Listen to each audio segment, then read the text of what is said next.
Conquête du règne de l'empereur Tibère, Ponce Pilate étant gouverneur de la Judée, Hérode étant alors au pouvoir en Galilée, son frère Philippe le fils d'Ituée et de la Trapolité, Lysanias en Abilène, les grands prêtres étant anégaïs, la parole de Dieu fut adressée dans le désert à Jean, le fils de Zacharie. Il parcourut toute la région du Jourdain en proclamant le baptême de conversion pour le pardon des péchés, comme il est écrit dans le livre des oracles d'Isaïe, le prophète.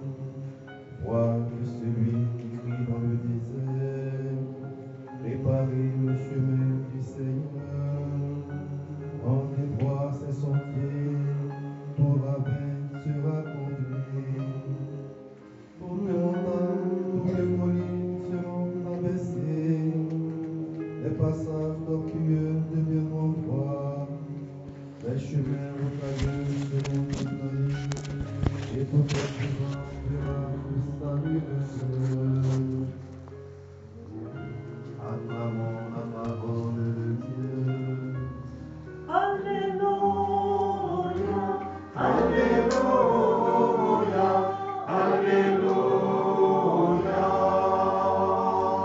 Alléluia, Alléluia, Alléluia, Alléluia,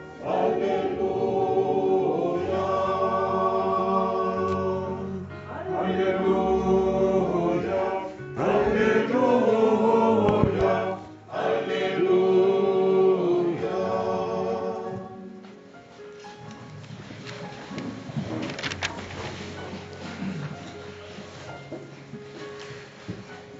Le prophète Baruch invite Jérusalem à quitter sa robe de tristesse et de misère et qu'elle puisse revêtir la parure de la gloire de Dieu pour toujours.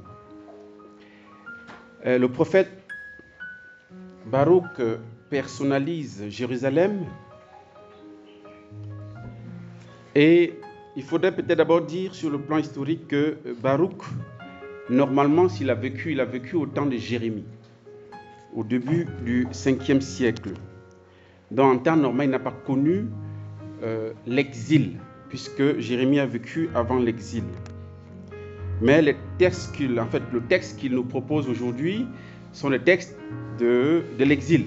Hein, c'est-à-dire, il reprend Isaïe, le deuxième Isaïe, il faut préciser, le deuxième, parce que le premier Isaïe n'a pas connu l'exil non plus, c'est le deuxième qui a connu Isaïe, et qui réconforte le peuple, qui rassure le peuple que la délivrance est bientôt. Et donc, Baruch ici, ce n'est pas le secrétaire, celui qui fut secrétaire et assistant de Jérémie, qui a vécu vraiment,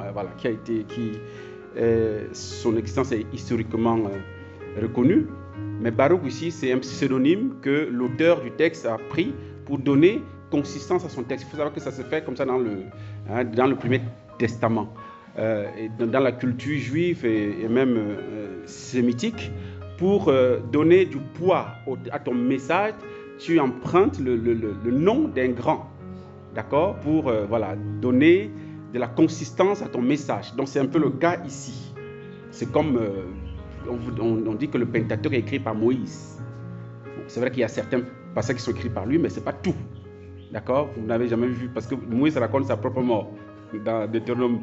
Donc ça pose un problème si c'est lui qui a écrit comment il est mort, comment il a été enterré. Voilà. Donc on donne l'auteur, on donne le nom de Moïse comme auteur du Pentateuque pour donner du crédit, d'accord, à ces écrits-là.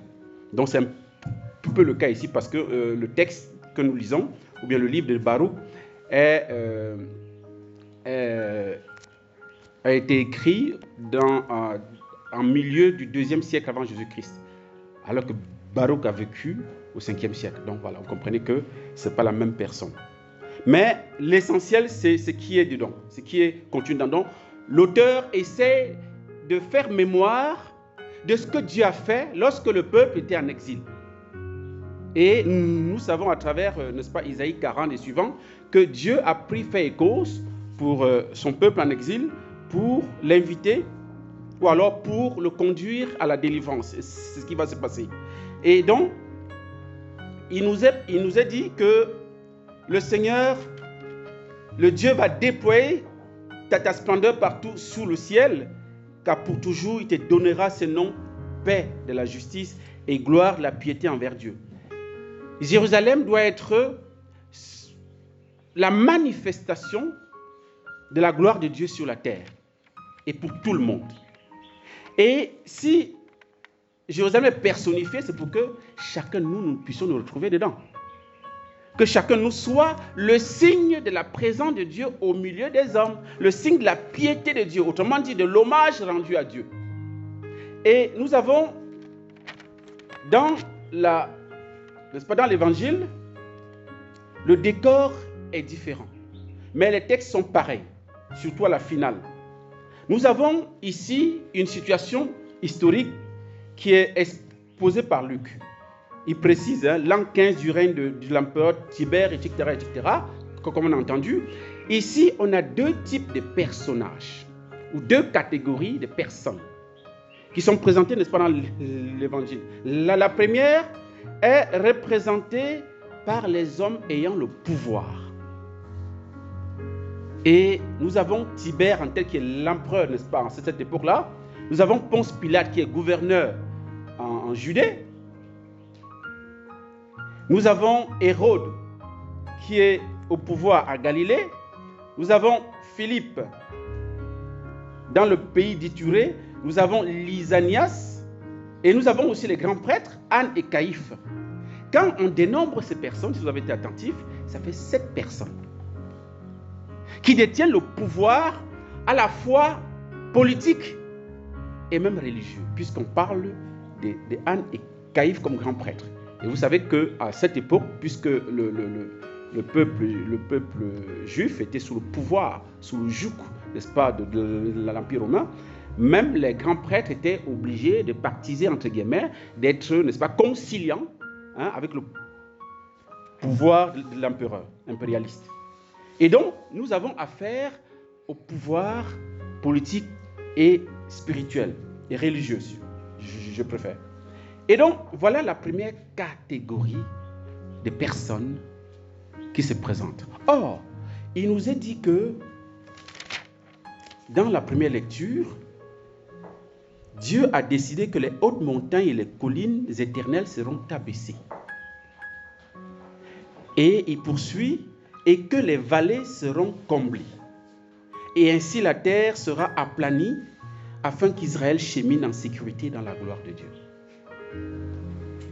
Le pouvoir politique et religieux de l'époque, en ce moment-là, est pour nous et pour moi, à mon avis, symbolique des obstacles, des montagnes qui se dressent sur le chemin d'Israël pour permettre au Seigneur de venir le délivrer.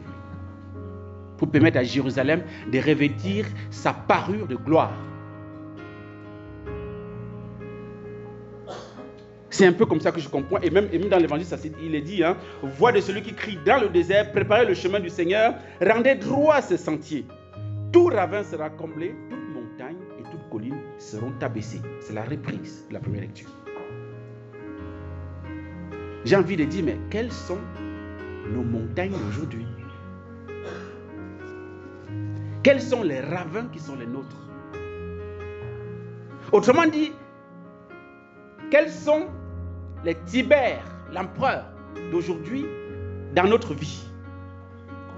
Ponce Pilate aujourd'hui pour nous, c'est qui? On peut continuer la liste. Hérode, c'est qui? Philippe, c'est qui? Et puis, je vois, n'est-ce pas, dans cette première catégorie de personnes, deux types quand même. Il y a certains qui sont complètement étrangers à Israël, comme Tibère, n'est-ce pas, l'empereur, et Ponce Pilate. Ils ne sont pas juifs, ils ne sont pas hébreux. Mais ils détiennent le pouvoir, n'est-ce pas, politique. Et nous avons aussi certains qui tiennent le pouvoir, mais qui sont d'Israël, comme Hérode, comme Philippe, comme Lysanias, comme les grands prêtres. Parce que même les grands prêtres étaient en bon terme, en bonne politique, en bonne entente avec l'occupant. En fait, vous allez me dire qu'il n'avait pas le choix parce que sinon, on allait frapper dessus. Mais en tout cas, mais c'est en bon terme. Donc, voilà des gens qui sont comme des ennemis internes à Israël. Donc, nous avons dans les montagnes, je symbolise les montagnes et les collines comme étant des ennemis extérieurs à nous. Comme des montagnes qui se dressent sur notre chemin, qui ne sont pas de nous, qui ne viennent pas de nous. Mais nous avons aussi des ennemis internes qui sont des Hérodes, qui sont des Caïphes et Anne, qui sont à l'intérieur de la maison, qui sont à l'intérieur de la famille, qui sont dans notre vie. Quelles sont ces personnes-là qui sont sur notre chemin et qui sont comme des obstacles à l'accomplissement de la manifestation de la gloire de Dieu dans notre vie?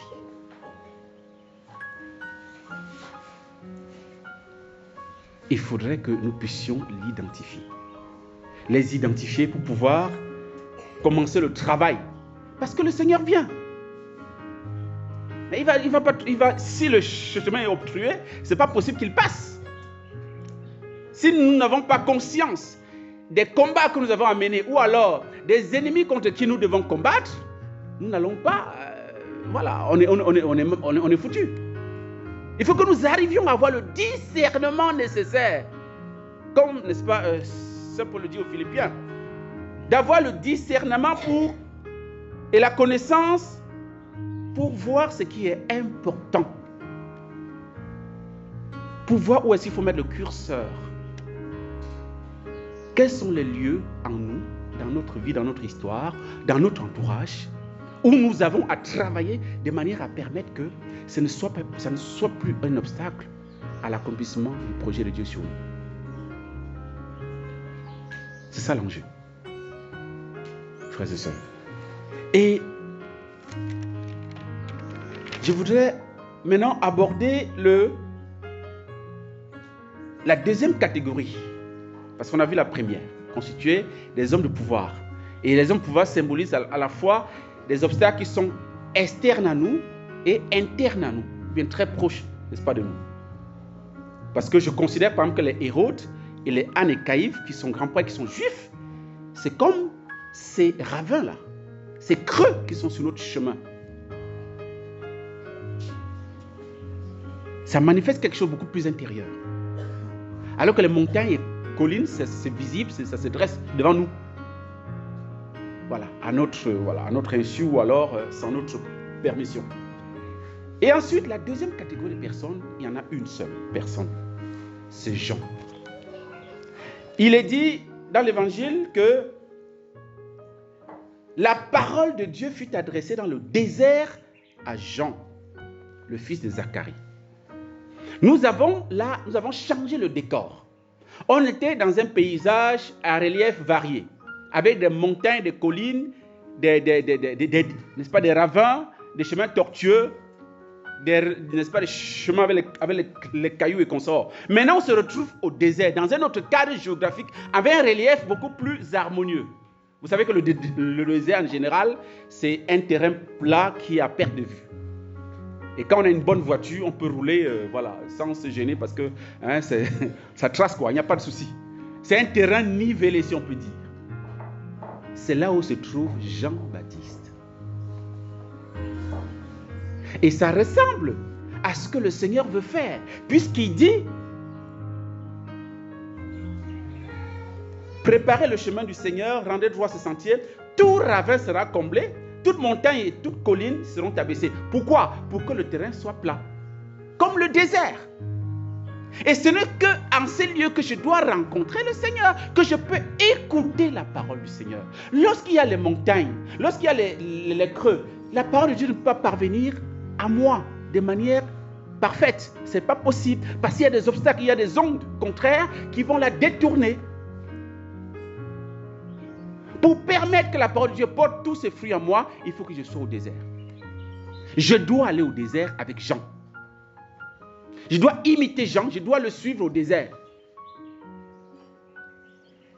Mais pour que je suive au désert, Jean, pour que je puisse permettre que mon terrain de vie soit aplani, assaini, il faut le miracle du renversement des collines. Il faut terrasser. Il faut que les montagnes tombent. Il faut que les crevasses, les ravins soient comblés. Frères et sœurs, est-ce que nous pouvons le faire? C'est une question que je pose. Hein? Est-ce que nous pouvons le faire?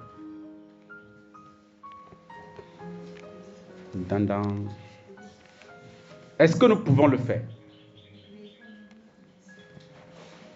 J'entends des voix timides là, des réponses timides. Il faut répondre avec courage et assumer sa réponse. Oui, on peut le faire. Comment? Si on se libère. Si on se confie à Dieu. Oui.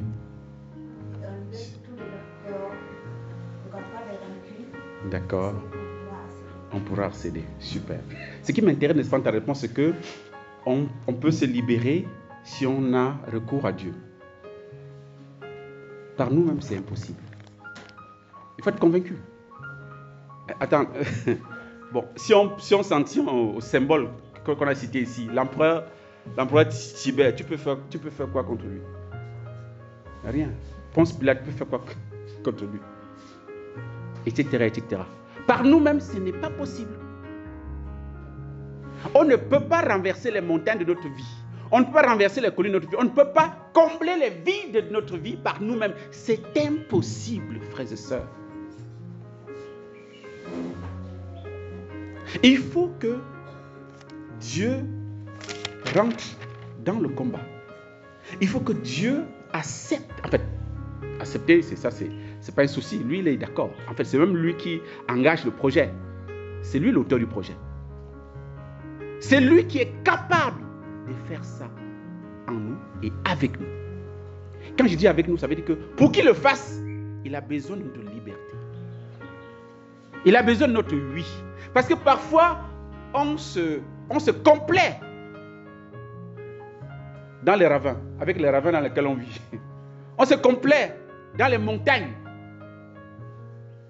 dans notre vie obstruée par beaucoup de collines et de montagnes.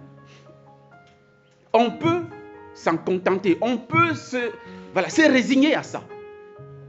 Non, c'est Dieu qui vient opérer cette œuvre. Si nous sommes d'accord, car il est dit dans la première lecture, car Dieu a décidé que les hautes montagnes et les collines éternelles soient abaissées et que les vallées soient comblées. Ainsi la terre sera aplanie afin qu'Israël chemine en sécurité dans la gloire de Dieu.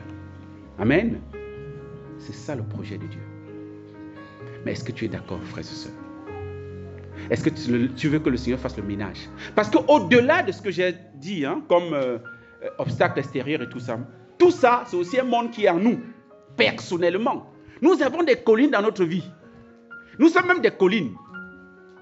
Et même des montagnes, par notre orgueil, notre esprit de dominance, d'écraser les autres, de montrer que nous sommes forts, nous sommes intelligents, nous sommes ceci, nous sommes cela. On est aussi des montagnes pour les autres.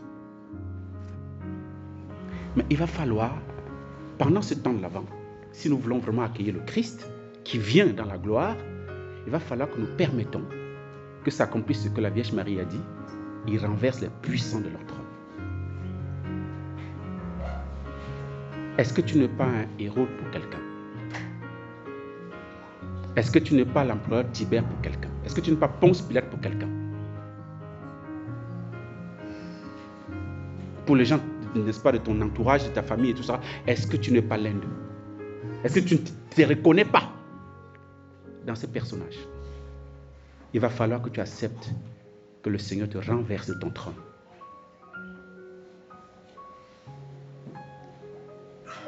Est-ce que tu n'es pas quelqu'un aussi qui est rempli de crevasses, des ravins, qui peuvent être des blessures intérieures très profondes dans ta vie, qui peuvent être des échecs, des déceptions, des trahisons, qui t'ont blessé profondément. C'est ça les ravins. Ces creux sont des creux. Est-ce que tu n'es pas aussi un homme ou une femme blessé? Tellement blessé que c'est la haine qui t'habite. C'est la colère. Personne ne peut approcher tes 5,50 m sans être blessé. Parce que toi, étant blessé, tu deviens blessant. Tu as des paroles dures. Tu es un ravin pour les autres.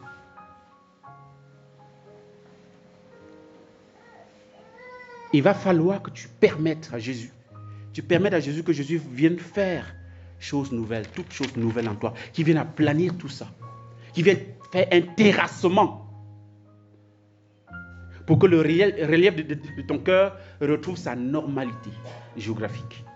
Un relief, voilà, normal, aplani, comme le désert qui est tout plat et qui permet l'écoute de la parole de Dieu, qui seul est capable de nous sauver, de nous relever, de nous rendre prêts, comme Jérusalem, revêtus de la robe de gloire, la parure de gloire, pour toujours. Pour toujours. Et Saint Paul nous donne, à travers les chrétiens, à travers la lettre qu'il adresse aux chrétiens de Philippe, il nous invite à faire des progrès. Oui, Dieu est témoin de ma vie, de ma vive affection pour vous tous, dans la tendresse du Christ. Et dans ma prière, je demande que votre amour vous fasse progresser de plus en plus dans la pleine connaissance et en toute clairvoyance pour discerner ce qui est important. Si vous voulez permettre à Dieu de réaliser cette œuvre nouvelle en vous, il faut que vous progressiez dans l'amour du Seigneur et du prochain. Je précise c'est du prochain parce que ce qui est extraordinaire, c'est que Jésus nous a sauvés. Il nous a sauvés à une époque où son peuple, le peuple dans lequel il est né, les Juifs étaient sous l'emprise de la domination romaine. Mais Jésus n'a pas terrassé Pilate, il n'a pas terrassé l'empereur César. Il ne les a pas tués. Pourtant, il nous a sauvés au milieu d'eux, avec eux et malgré eux, et même pour eux. C'est l'amour qui désarme, frères et sœurs.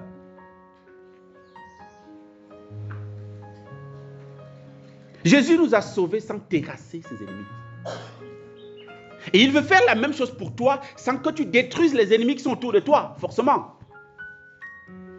Mais que tu sois au-delà des circonstances et des personnes, que tu continues ton chemin, que tu progresses, comme dit Saint Paul, dans l'amour, de plus en plus.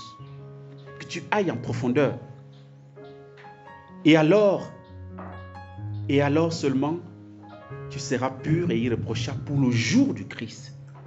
L'avant prépare le jour du Christ. L'avant nous rappelle que Jésus vient, que Jésus revient. C'est ça le rôle de l'avant. Hein? Et cela s'obtient par le Christ, pour la gloire de Dieu. Et sur la finale de la première lecture, sur l'ordre de Dieu, car Dieu conduira Israël dans la joie, à la lumière de sa gloire, avec miséricorde et justice. Voilà l'une des choses, ou bien les deux choses que nous pouvons garder pour permettre à Dieu de venir en nous réaliser cette œuvre. Vivons dans la miséricorde et dans la justice. Pour mieux préparer la route du Seigneur, pour mieux l'inviter, pour le permettre de venir avec empressement réaliser cette œuvre de salut pour nous et à travers nous pour les nôtres. Puisque quand il est question de Jérusalem, il s'agit du peuple d'Israël. Et Jérusalem d'aujourd'hui, c'est l'Église. C'est toi, c'est moi. Nous sommes les élus de Dieu. Et donc, nous devons avoir la joie de pouvoir être non seulement bénéficiaires de la grâce de Dieu qui vient nous purifier, vient nous rendre capables d'accueillir Jésus qui vient, mais aussi être acteurs de la même chose, du salut de mon frère et de ma soeur qui se trouve sur mon chemin. Qu'il soit bon ou mauvais, ce n'est pas là le problème. Puisque nous devons le réaliser dans la miséricorde et la justice. Demandons cette grâce au cours de cette Eucharistie. Demandons aussi à Saint Jean-Baptiste, qui est celui qui était un peu comme le seul dans son temps, le solitaire. Hein, il se trouve, parce que là, on a cité les rois. Les rois, on sait qu'ils sont entourés des princes et tout ce que vous voulez, de la cour royale et tout. Mais voilà un homme solitaire qui se trouve au désert. Pourquoi? Pour écouter la parole de Dieu. Demandons à Jean-Baptiste de nous aider, nous aussi, pendant ce temps de l'Avent, qui est le temps d'espérance par excellence, le temps de l'attente joyeuse, nous l'avons dit au début de la messe, voilà, de celui qui vient nous sauver. Amen.